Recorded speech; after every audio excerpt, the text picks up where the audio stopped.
시작해도 될까요? 좋습니다.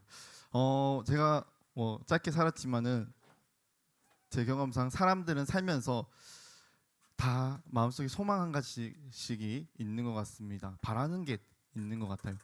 어떤 거냐면은 우리가 어떤 일을 함에 있어서 내가 그 일에 대하여 특별한 재능이 있었으면 좋겠다. 나에게 뛰어난 능력이 있었으면 좋겠다. 탁월함이 있었으면 좋겠다라는 생각이 든다라는 겁니다. 여러분뿐만 아니라 저도 마찬가지입니다. 저는 전도사를 시작하고 처음부터 10년째 이르는 지금까지 간절히 바라고 소망했습니다. 주님, 제게 찬양의 은사가 있을 수 있도록 도와주세요. 제게 설교의 은사가 있을 수 있도록 주님 도와주십시오. 간절히 바라고 소망했습니다. 그런데 제가 10년을 사역해 보니까 찬양의 은사도 설교의 탁월한 재능도 있지 않다라는 것을 제가 뼈저리게 깨닫게 되었습니다. 그러면서 동시에 그런 생각도 들었습니다. 아니 하나님, 제가 하나님 나라 확장하겠다고 하나님을 위해서 사역자로서 살아가겠다고 다짐하고 전도사를 하고 있는 거 아닙니까? 그러면은 뛰어난 재능, 탁월한 재능 한 개쯤은 저에게 주셔야 되는 거 아닙니까? 라는 그런 기도를 하나님께 했던 적이 있습니다.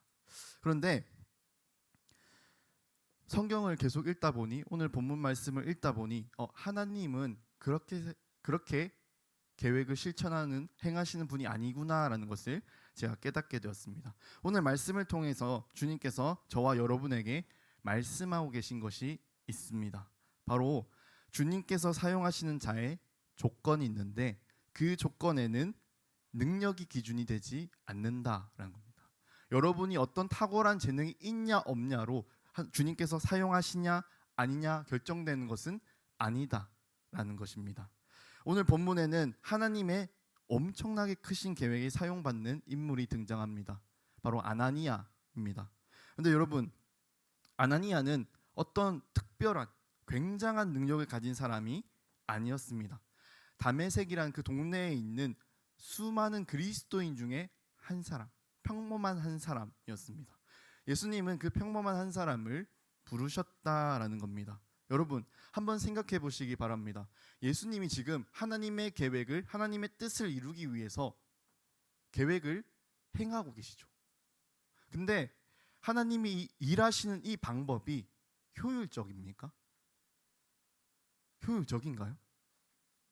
저는 이 본문을 읽으면서 진짜 일을 어렵게 하신다라는 생각이 굉장히 많이 들었습니다. 어떤 사람이 말하는 것처럼 하나님, 그냥 예수님 안 믿는 사람 한 번에 다 쓸어버리고 믿는 사람만 남겨두면 안 됩니까? 라는 그런 생각이 들 수도 있습니다. 그런데 하나님의 일하심은 그렇지 않다라는 겁니다. 쉽고 빠르고 편리하게 그렇게 행동하시는 것이 아니라 행하시는 것이 아니라 굳이 그런 식으로 행하신다는 겁니다. 굳이 사울아 너 다메섹으로 가 말씀을 하셨습니다. 그리고 아나니아에게도 따로 찾아가서 말씀하신, 거기 가면은 사울이 있을 거야. 거기 사울한테로 가. 이렇게 말씀을 하신. 하나님께서는 사울한테 딱 찾아가서 처음부터 끝까지 다 해결하신 것이 아니라 아나니아를 통해서 또 그 계획을 확장시키고 이어나가셨다라는 겁니다. 제가 생각할 때는 이것은 너무 효율적이지 않았습니다. 너무 안정적으로 보이지도 않았어요. 그런데 이 방법이 바로 하나님께서 하나님 나라를 세워가시는 방법이다라는 겁니다. 정말 효율적이지도 않고 합리적이지도 않고 너무 안정적이지도 않습니다. 그런데 하나님께서는 이 비효율적인 방법으로 지극히 평범한 이 한 사람을 통해서 일하신다라는 겁니다. 그런데 또 하나의 질문이 생겼었습니다. 왜 하필 그렇게 평범한 아나니아였을까? 그곳에 수많은 그리스도인이 분명히 있었을 텐데 왜 하필 아나니아를 선택하셨을까라는 질문이었습니다. 여러분, 아나니아에게 특별한 재능이 있었을까요? 특별한 은사가 있었을까요? 설교를 굉장히 잘했을까요? 그의 한마디면 수많은 사람들이 회심을 할 정도로 그 말을 굉장히 잘하는 사람이었을까요? 그렇지 않습니다. 하나님이 아나니아를 선택하신 이유는 그에게 능력이 있냐 없냐, 탁월함이 있냐 없냐가 아니라 하나님 말씀에 순종할 사람, 하나님의 말씀에 순종할 사람이 아나니아였다라는 겁니다. 여러분, 사울은 그리스도인들에게 어떤 존재였을까요? 사울은 그리스도인에게 과연 어떤 존재였을까요? 하나님의 그 말씀을 들은 아나니아는 굉장히 큰 충격에 휩싸입니다. 그리고 굉장히 갈등하다가 예수님께 다시 질문하는 겁니다. 13절과 14절의 말씀입니다. 우리 함께 한 목소리로 읽겠습니다. 시작.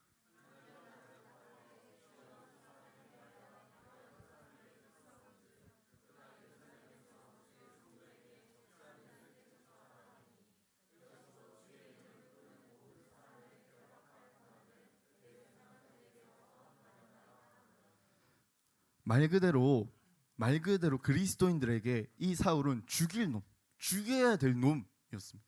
나를 공격하러 오니까.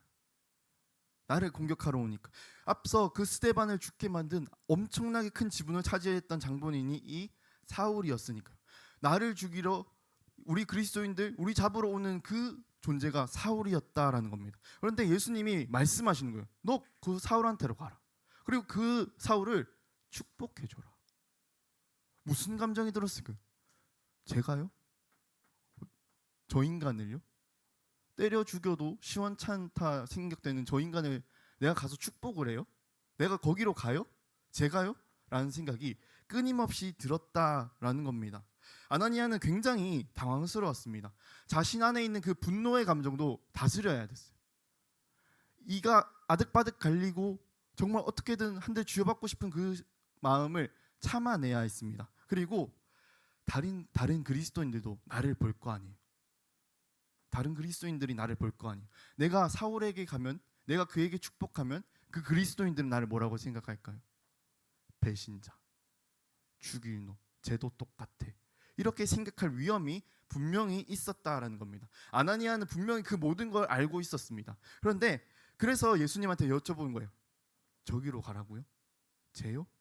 이렇게 물어보는 거예요. 우리를 해하러 오는 쟤한테 가라고요? 그렇게 질문을 했다라는 겁니다. 여러분, 그런데 정말 많은 어려움이 있었겠지만 이 아나니아는 다시 한번 주님의 그 가라는 말씀에 순종하게 됩니다.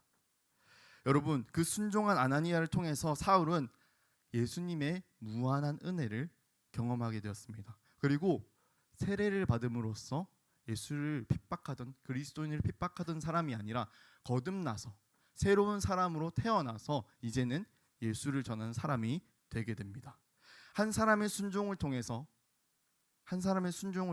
이 기적의 역사가 일어났다라는 겁니다. 이 일은 성경 속에만 있는 특별한 일이 아닙니다. 선교사님 중에 손양원 목사님이라는 분이 계십니다. 이분은 선교를 하고 계셨어요. 우리나라 안에서 선교를 하고 계셨습니다. 이 선교사님에게는 2명의 아들이 있었습니다.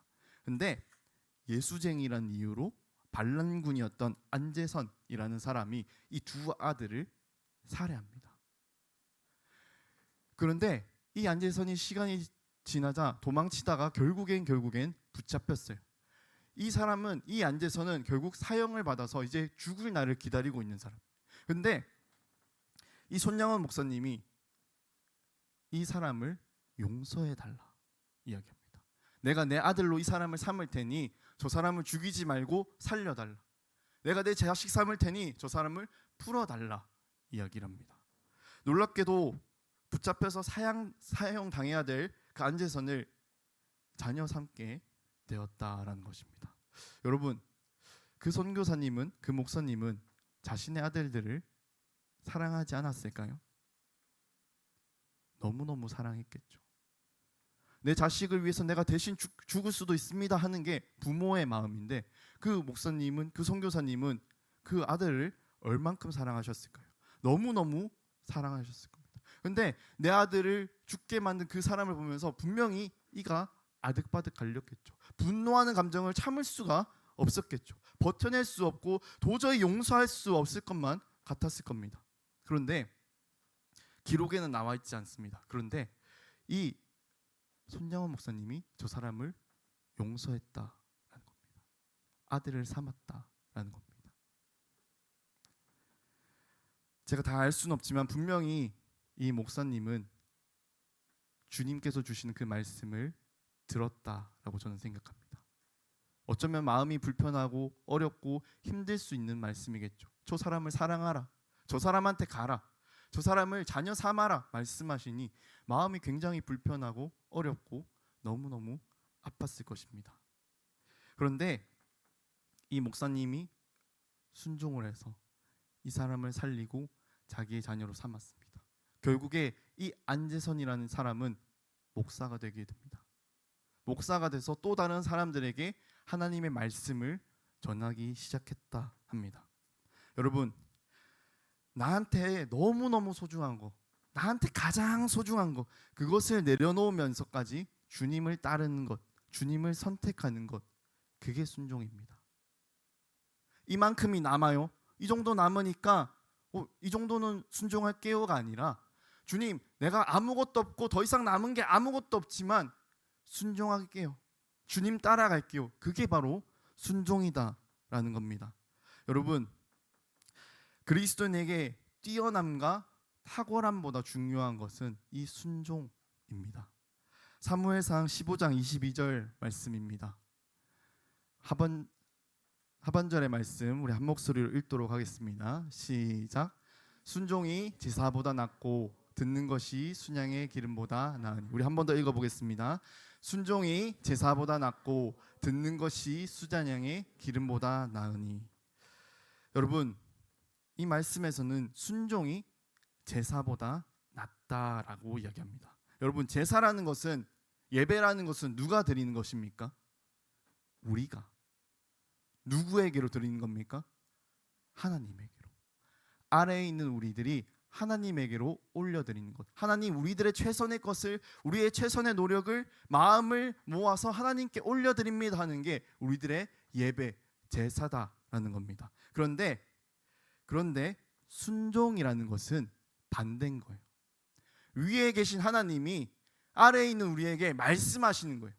아래에 있는 우리에게 너 저기로 가, 지금 저기에 너의 사랑이 필요해, 너의 순종이 필요해 말씀하실 때 그 하나님의 말씀에 밑에 있는 우리들이 반응하는 것, 긍정적으로 반응하는 것, 그것을 순종이다라고 이야기하는 겁니다. 그러니까 이 본문처럼 순종이 제사보다 나은 것입니다. 더 중요한 것입니다. 또한 이 순종은 어느 한 예배 시간에 국한되는 것이 아닙니다. 우리들의 삶에서 내가 아무리 부유하게 살고 있어도, 안정적이게 살아가고 있더라도 주님이 멈춰 하시면 과감히 멈추는 것, 정말 아닌 것 같고 설령 욕을 먹을 것 같더라도, 비효율적이다 생각되더라도 주님이 말씀하시면 가는 것, 그것이 순종입니다. 여러분, 그리스도인으로서 가장 큰 은사는 어떤 뛰어난 능력이 아닙니다. 바로 순종이라는 은사입니다. 그러니 이 순종으로 살아가는 연습들을 해 나가시기를 바랍니다. 이 훈련이라는 것은 반복하는 겁니다. 누구의 말대로 자다가 일어나서라도 할 수 있게끔 하는 것이 훈련입니다. 몸에 새기는 것입니다. 여기에도 새벽 기도를 나오시는 많은 분들이 계십니다. 여러분에게 질문을 한번 해보도록 하겠습니다. 새벽 기도를 굉장히 열심히 나오시는데 여러분, 새벽에 일어나시는 것이 쉽습니까? 쉬워지던가요? 저는 안 쉬워지더라고요. 아침에 새벽에 눈을 뜨자마자 나오는 것이 탄식입니다.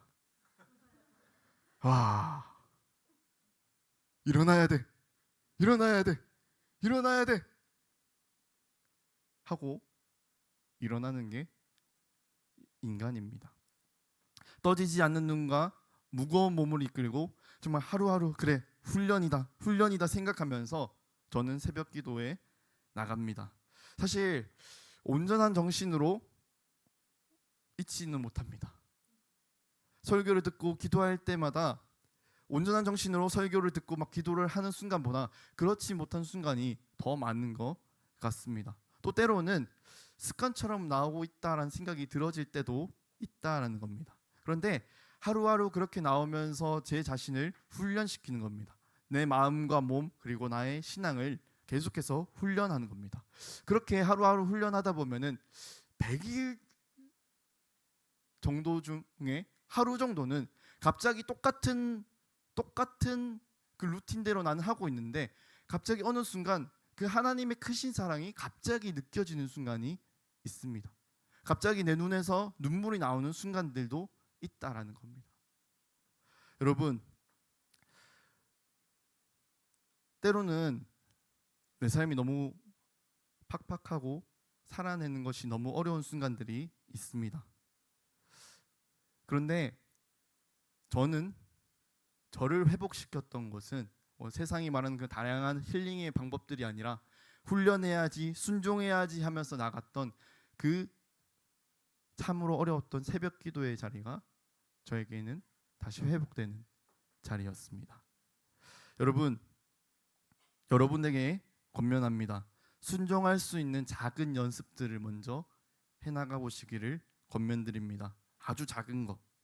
예배 시간에 늦지 않는 연습을, 예배 시간에 화장실 우리가 참아보는 연습, 이 시간에 조금 더 집중을 해서 예수님의 은혜를 어떻게든 누려보려고 노력하는 그 연습, 찬양의 그 시간 속에 정말 나에게 말씀하시는, 주어주시는 그 은혜를 내가 붙잡아 보려는 그 연습, 봉사의 자리에서, 맡겨진 자리에서 내가 최선을 다해서 순종해보는 그 연습들을 해보시기 바랍니다.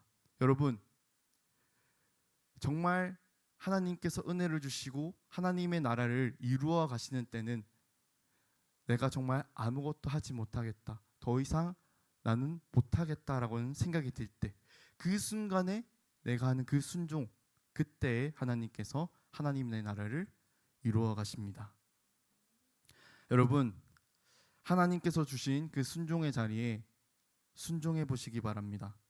능력도 없고 탁월함도 특별함도 없었던 그 아나니아가 하나님의 크신 계획에 쓰임 받을 수 있었던 이유는 순종 때문입니다. 성경은 그 평범했던 아나니아를 제자라고 소개합니다. 제자. 그 아나니아가 순종하는 사람이었기 때문에. 여러분, 주님의 참된 제자들이 되시는 여러분들이 되시길 원합니다. 주님이 말씀하시는 대로 가고, 주님이 멈추라고 하시면 멈춰 서시기 바랍니다. 여러분들이 그런 순종을 해나갈 때 우리들의 주님께서는 우리에게 참된 제자야, 이렇게 말씀하실 겁니다. 주님의 너무나도 크시고 너무나도 사랑스러운 그 은혜를 우리가 누릴 수 있게 될 것입니다. 그리고 여러분들의 예배와 봉사 등의 다양한 순종의 그 모습을 통해서 내 옆에 있는 지체들이 예수 그리스도를 만나게 될 것입니다.